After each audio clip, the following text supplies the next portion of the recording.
La course des médias vers l'exclusivité n'est toujours pas exempte de conséquences. Une étape fondamentale dans l'activité du journaliste est la vérification de toute information selon sa source. Aujourd'hui, les réseaux sociaux sont considérés comme une des sources d'information pour les médias dits classiques.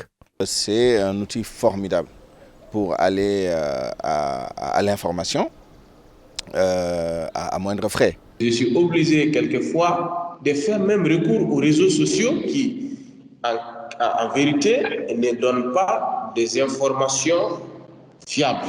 Pas tout à fait fiables, pas 100% fiables.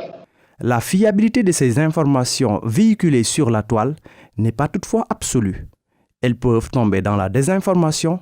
Celle-ci se définit comme une entreprise qui consiste à diffuser sciemment de fausses informations dans le but de tromper un public cible. L'objectif est clair, c'est de tromper, c'est de faire croire des choses qui n'existent pas à des choses qui n'existent pas, c'est de donner une fausse information dans le but de susciter ou de créer une certaine réaction. Et ceux qui le font utilisent de fausses nouvelles ou des fake news, ce qu'on utilise, le terme anglicisé qu'on utilise globalement. Des cas de désinformation dans des décrets ou communiqués ont été notés sur la toile dans certains pays du Sahel. Le gouvernement a fait sortir, ils ont pris des décrets pour mettre sur pied des mesures à respecter. Mais des gens se sont arrangés à leur niveau pour publier un décret qui n'émane pas du président de la République. Ça a fait à ce que des gens, quand des gens ont reçu, comme c'est la course à l'information, des gens ont partagé, certains ont pensé que c'est vrai. Ça a fait à ce que le gouvernement était obligé de creuser et ils ont mis la main sur des initiateurs de ces fake news.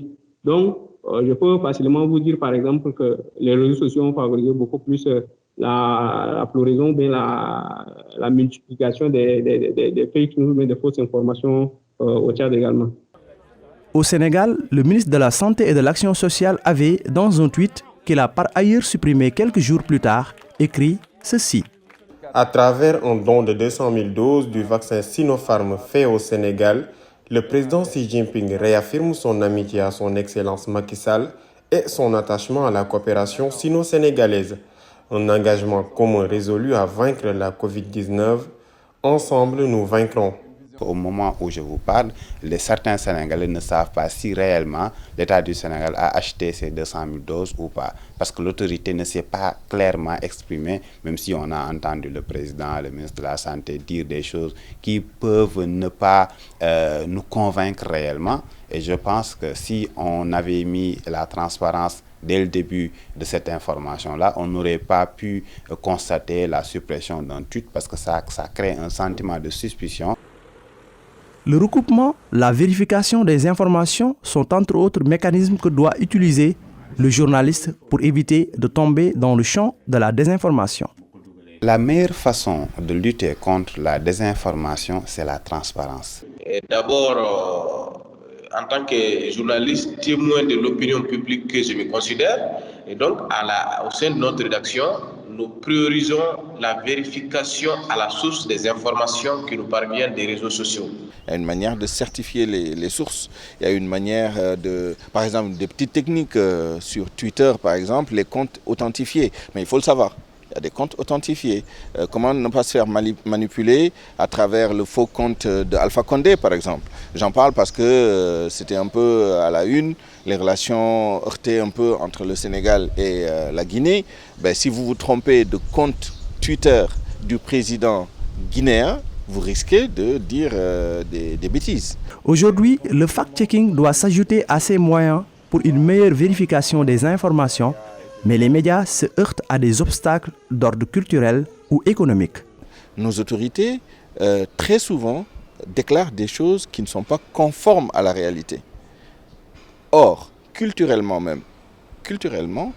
de débusquer tous les jours les mensonges, les contre-vérités dans les discours des autorités, je pense qu'il y a cette dimension culturelle qui fait que le phénomène n'a pas encore pris l'ampleur qu'il devrait prendre dans nos pratiques médiatiques. Parce que nous sommes au Sénégal, c'est un pays pionnier dans tellement de choses qu'il est étonnant qu'en la matière, on soit quand même dépassé par beaucoup de pays. Le constat est correct parce qu'aujourd'hui au Sénégal, il faut dire que les groupes de presse, du point de vue de leur réalité économique, ne peuvent pas se permettre un certain luxe pour spécialiser des journalistes.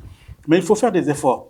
Dans beaucoup de groupes européens ou américains, ils ont créé des sortes de groupes ou de laboratoires de fact-checking. Et pourtant, cette discipline est enseignée dans des écoles de journalisme, comme ici dans le Centre d'études des sciences et techniques de l'information.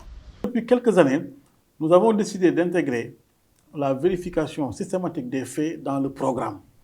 En tant qu'école de journalisme, nous ne devons pas laisser nos étudiants sans leur donner des outils pour qu'ils puissent faire face à la situation géopolitique mondiale, mais aussi faire face à une nouvelle pratique du journalisme qui ne fait que renforcer les pratiques déjà apprises en classe.